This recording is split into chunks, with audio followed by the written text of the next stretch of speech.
Assalamualaikum warahmatullahi wabarakatuh. Selamat siang Sobat Hukum, kembali lagi di channel kita yaitu Fakultas Hukum Universitas Asahan. Saya Mutia Rahmah sebagai host pada kesempatan kali ini dan juga kita kedatangan tamu yang sangat luar biasa nih. Ini kita ada kedatangan Kakak Dian Novita Marwah yang dimana dia sebagai aktivis perempuan yang sangat luar biasa.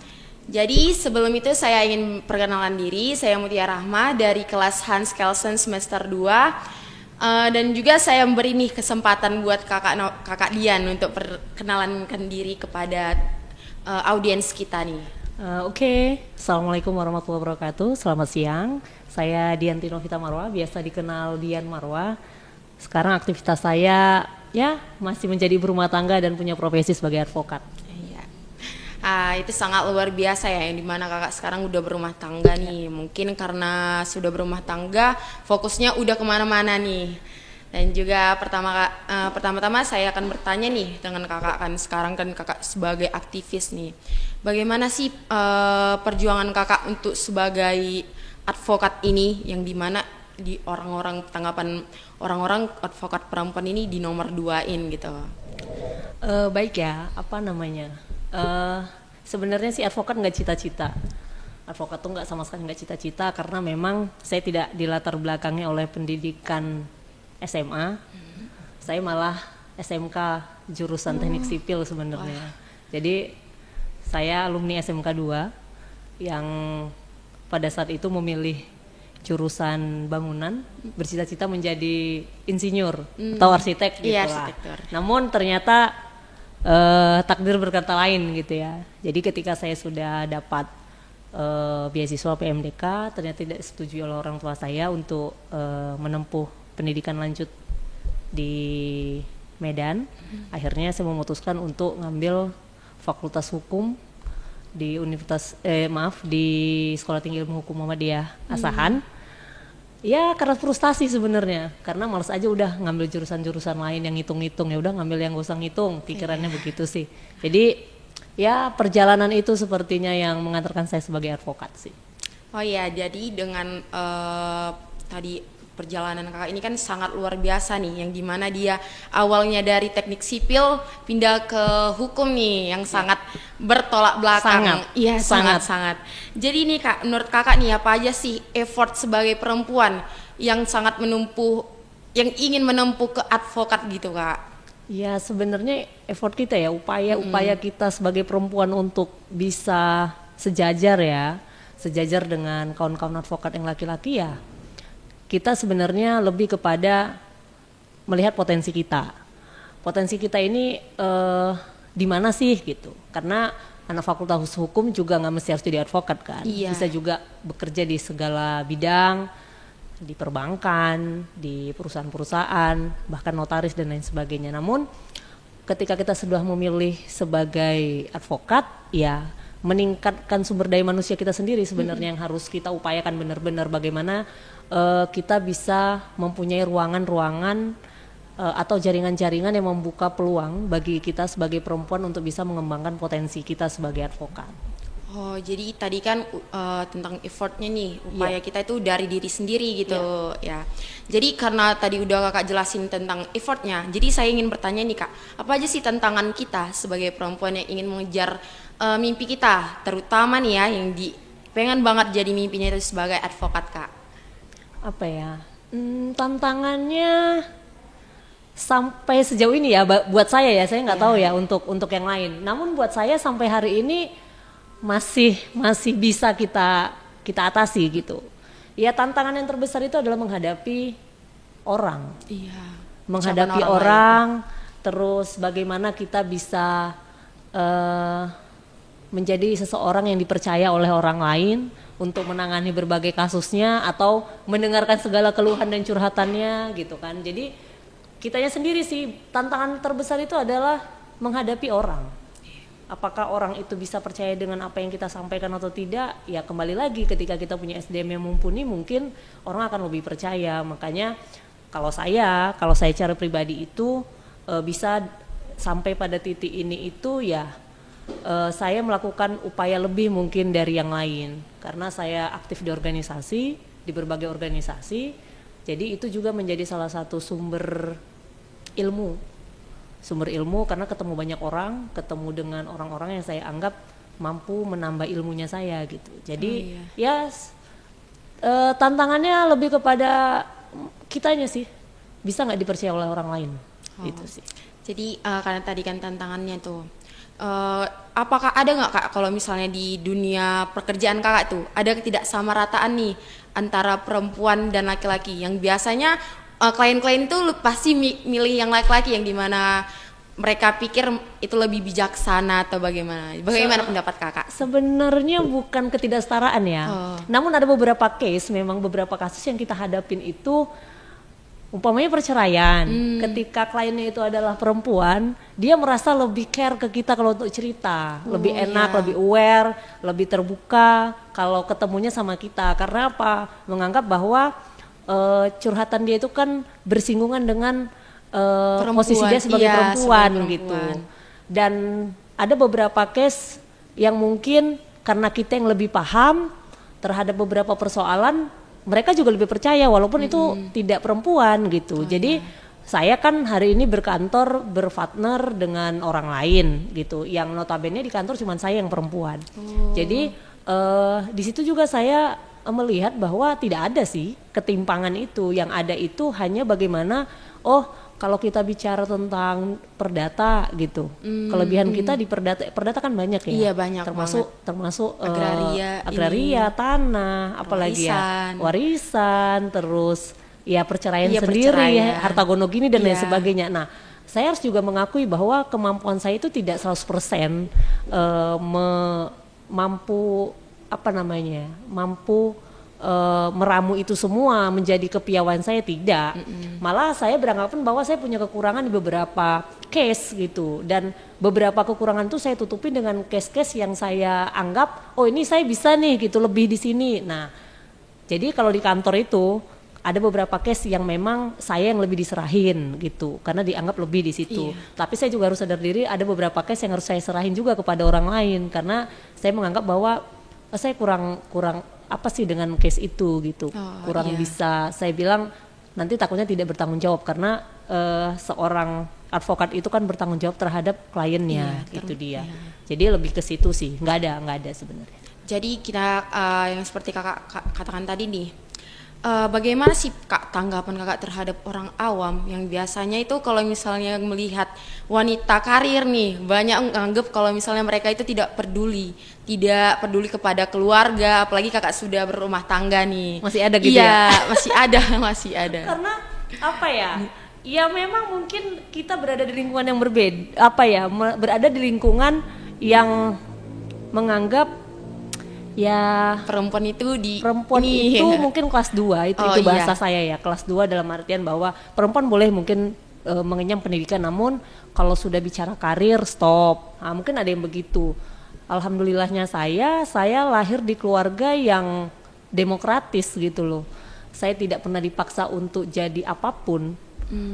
Yang penting kamu bertanggung jawab terhadap pilihan kamu gitu. Jadi orang tua saya itu mengajarkan kami lah ya, saya anak-anaknya itu seperti itu, bahwa ketika kau sudah ambil jurusan ini, ketika kau sudah ambil ini, ya tanggung jawabin gitu, karena itu pilihanmu gitu. Walaupun mereka hanya ngasih masukan, kalau jadi advokat itu harus begini, jangan begini, mungkin lebih banyak yang seperti itu, lebih mengontrol. Nah, kalau saya sih menganggapnya ayolah gitu, bahwa hari ini perempuan juga dan perlu saya garis bawahi sebenarnya bahwa perempuan-perempuan cerdas itu ya seharusnya harus berimbang aja. Mana keluarga, mana karir gitu. Kenapa saya bilang harus cerdas? Bahwa ya agama kita aja kan sudah memberi batasan bahwa kita ini loh hak kamu sebagai perempuan, ini loh hak kewajiban kamu sebagai perempuan. Sampai saat ini saya masih belajar sebenarnya. Namun ketika dulu saya sebelum menikah, mungkin saya menikah juga di usia yang sudah cukup dewasa. Jadi saya menerima banget itu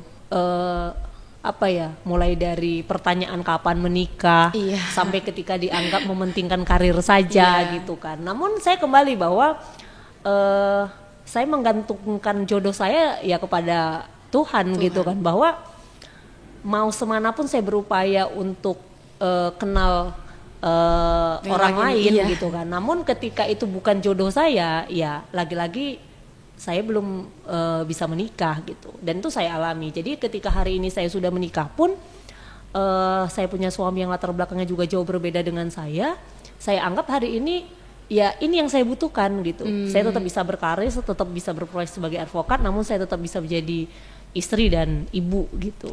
Berusaha sih sebenarnya menyeimbangkan itu, karena memang saya juga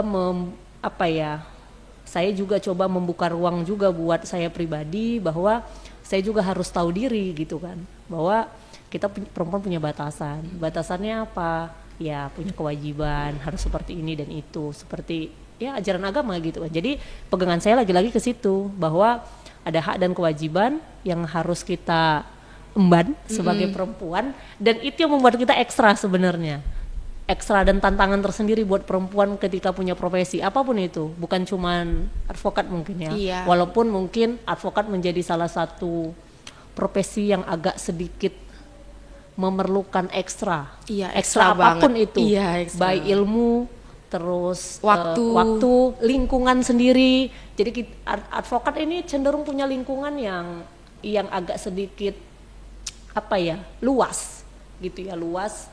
Jadi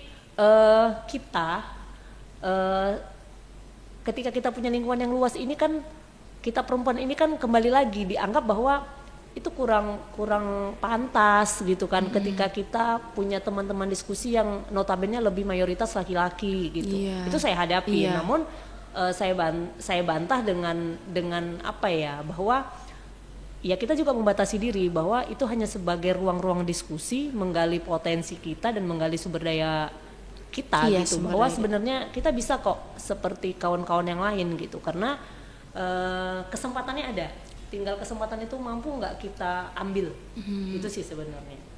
Jadi guys, kita dengar nih dari kata-kata Kak Dian tadi, kita itu harus ada batasan yang dimana Tuhan itu udah ngatur bahwa perempuan itu di nomor 2, karena laki-laki itu udah sebagai pemimpin.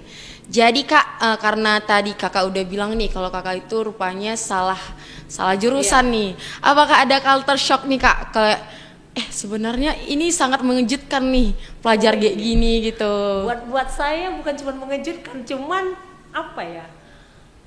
malah jatuhnya gini, bukan shock wah apa nih gitu, enggak, shocknya tuh malah ya ampun ini apaan gitu kan.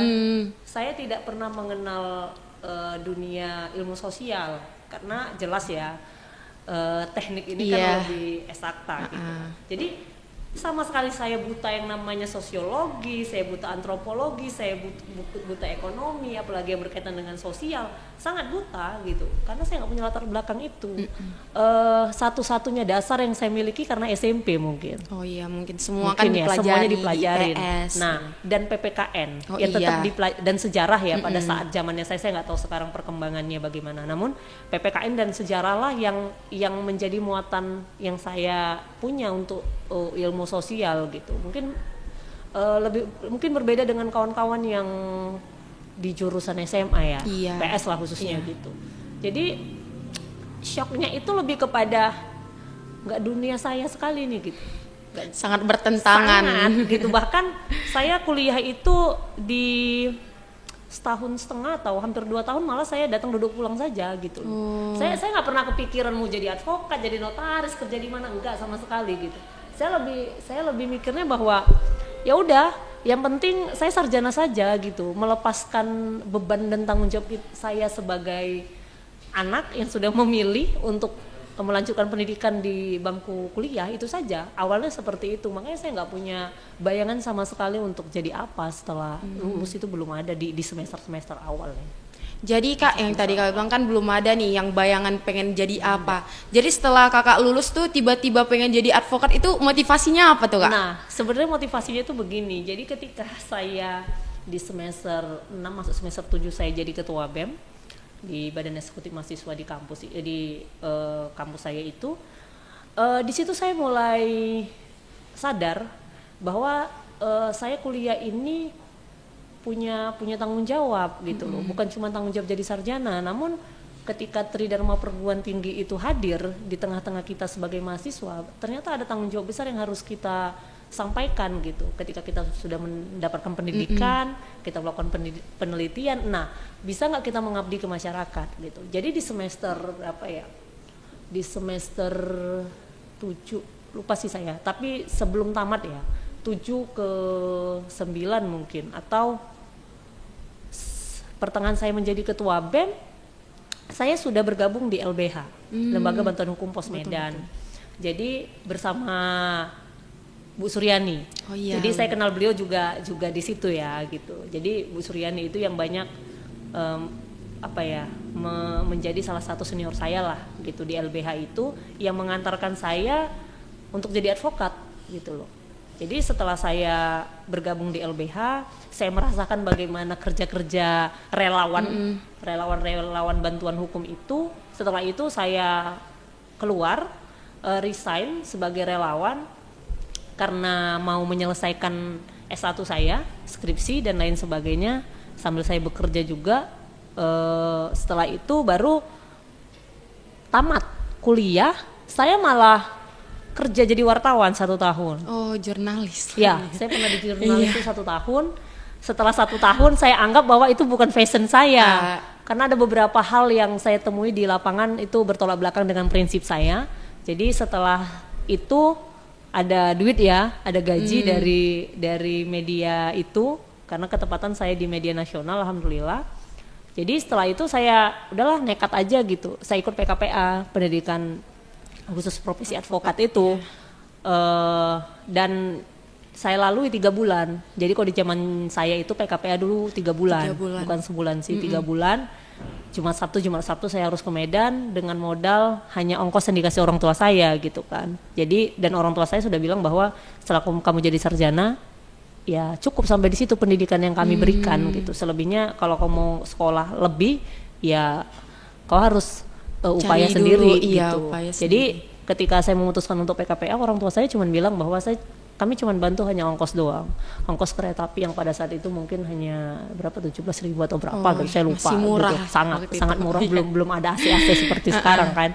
Jadi setelah itu saya PKPA 3 bulan dengan berbagai hal yang terjadi ya. Karena memang buat saya pada saat itu juga nggak mudah, karena saya harus mencari tempat yang bisa menampung saya secara gratis kan. Jadi akhirnya saya ketemu dengan Kak Suryani lagi, karena beliau juga melanjutkan S2 di Medan pada saat itu. Jadi akhirnya saya pulang pergi dari kontrakan dia gitu. Kontrakan dia, saya lama tinggal di sana. Akhirnya mempersiapkan diri mau ujian juga, beliau yang menjadi pamongnya saya gitu kan, untuk kasih tahu ini begini dan lain sebagainya. Dan alhamdulillah bulan 11 saya ujian, bulan 12 saya dinyatakan lulus. Itu bulan 12 2011. Wah. Iya, sekali sangat ujian. Sangat panjang ya. Sangat. Jadi kalau itu sebenarnya kisah kita itu kayaknya lebih banyak itu ketimbang jadi advokatnya gitu kan. Iya. Jadi sebenarnya itu sih. Jadi di bulan 12 awal saya sudah magang. 2012. Oh, 2012. 2012 Januari saya sudah mulai magang profesional ya. Oh, iya. Udah nggak lagi di LBH, tapi saya di kantor profesional. Jadi itu panjang banget nih Kak. Sangat. Ada yang sangat ke jurnalis dulu, baru pindah karena udah nggak cocok. Buat saya karena udah passion. Iya, passion ya. Kita masih nyari-nyari lagi ya kan Kak, gimana yang cocoknya gitu. Dan pada saat itu mau jadi notaris kayaknya duit kita nggak cukup gitu. Oh iya, notaris mahal. Awalnya saya malah mikir bakalan jadi notaris, kayaknya notaris nih gitu kan. Kerja duduk kayaknya nanti selesai. Oh ternyata nggak segampang itu. Setelah saya tahu kerja notaris ini banyak juga ini gelombangnya gitu kan, bahwa setelah tamat S2 harus juga ujian, magang dan lain, sebenarnya lebih ribet gitu kan. Iya, jadi kayaknya udah nggak mungkin deh gitu. Jadi itu sangat panjang nih ceritanya. Dan juga setelah menjadi advokat, Kakak ini banyak juga dapat prestasi yang dimana dia jadi aktivis perempuan. Dan juga yang tadi setelah saya katakan bahwa Kakak ini telah membuat, yaitu mendirikan organisasi komunitas gitu ya Kak, Marwah Institute. Jadi untuk kedepannya Kak ingin Marwah Institute itu lebih kayak mana Kak gitu, dan keinginan Kakak itu seperti apa terhadap Marwah Institute itu? Jadi selama ini kan saya semenjak jadi mahasiswa, tapi aktif ya, semenjak aktif sebagai mahasiswa itu saya menekankan bahwa saya tidak cukup menjadi sarjana. Karena apa? Buat saya sarjana itu hanya bicara legal, hanya bicara ijazah. Makanya sampai saat ini pun saya tidak pernah membuat lamaran kerja ke perusahaan manapun gitu. Karena saya beranggapan saya harus bisa mengabdikan diri kepada masyarakat gitu. Nah, namun kendala kita kan lagi-lagi adalah finansial. Iya. Tidak mudah kita membangun perusahaan, tidak mudah kita bangun kantor hukum dan lain sebagainya. Namun saya masih optimis bahwa ada peluang-peluang lain yang bisa kita ambil gitu. Karena memang latar belakang saya aktif di berbagai organisasi, banyak jaringan. Akhirnya saya memilih Marwah Institute. Kenapa Marwah Institute? Marwah Institute ini adalah lembaga khusus perempuan. Iya. Anak tidak. Oh.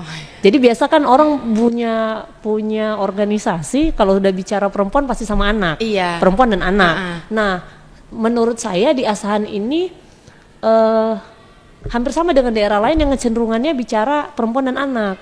Nah, saya lebih tertarik bicara hanya perempuan gitu, walaupun bukan menafikan persoalan-persoalan anak sebenarnya, namun saya menganggap bahwa organisasi atau lembaga-lembaga yang mengatur persoalan perlindungan perempuan dan anak udah terlalu banyak, sangat banyak, malah lebih dari 2 dan 3 gitu. Jadi saya beranggapan bahwa harus ada nih sebuah komunitas khusus perempuan yang bicara tentang perempuan. Iya. Gitu. Jadi kecenderungan kita hari ini kan kalau bicara perempuan dan anak ini lebih banyak bicara anak jatuhnya gitu.